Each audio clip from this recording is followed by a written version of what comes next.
بسم اللہ الرحمن الرحیم۔ شروع کرتی ہوں اللہ تعالیٰ کے طاقتور ترین نام سے جس کا حکم اس پوری کائنات پر چلتا ہے۔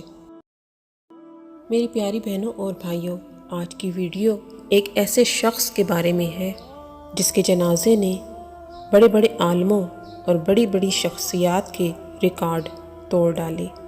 یہ واقعہ 1902 میں پیش آیا۔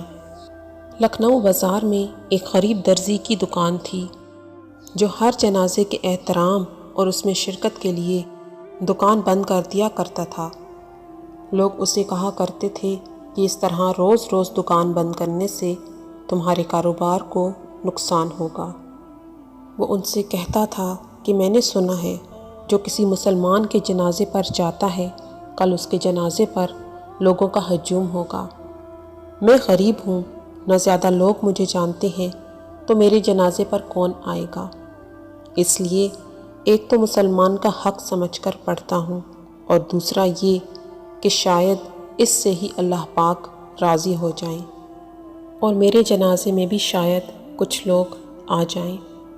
ناظرین، اللہ تعالیٰ کی شان دیکھیں کہ جس دن اس درزی کا انتقال ہوا اسی دن ایک مشہور زمانہ عالم دین مولانا عبدالحی لکھنوی صاحب کا انتقال ہو گیا۔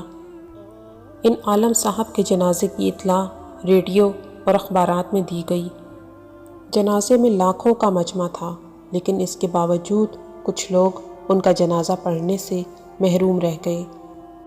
جب جنازہ گاہ میں ان کا جنازہ ختم ہوا تو اس وقت جنازہ گاہ میں ایک دوسری میت داخل ہوئی اور اعلان کیا گیا کہ ایک اور جنازہ پڑھ کر جائیں۔ محترم ناظرین، یہ دوسرا جنازہ اسی درزی کا تھا جو جس جنازے کا سنتا وہاں پہنچ جایا کرتا تھا۔ اس جنازے میں وہ لوگ بھی شامل ہو گئے جو تاخیر سے آنے کی وجہ سے عالم دین کا جنازہ پڑھنے سے محروم رہ گئے تھے۔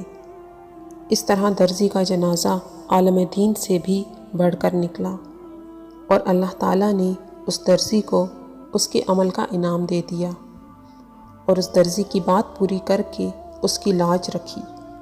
آپ سے درخواست ہے کہ جب بھی آپ کو کوئی جنازہ گزرتا ہوا نظر آئے تو برائے مہربانی نہ صرف آپ اس جنازے کو کاندھا دیں بلکہ اپنے کاروبار اور دکان کو بند کر کے اس جنازے میں شرکت کی کوشش کریں، کیونکہ ہمارا ایمان ہے کہ ایک دن ہمیں بھی مرنا ہے اور ہمارے جنازے کو بھی کندھوں کی ضرورت پڑے گی۔ اللہ پاک آپ سب کو اپنے حفظ و امان میں رکھے۔ عزیز بہنوں اور بھائیوں، آخر میں ہم آپ کے بہت مشکور ہیں کہ آپ نے اپنے قیمتی ترین وقت میں سے وقت نکال کر ویڈیو کو دیکھا۔ اللہ پاک آپ کی اور ہماری پریشانیوں اور آزمائشوں کو ختم فرمائے، آمین۔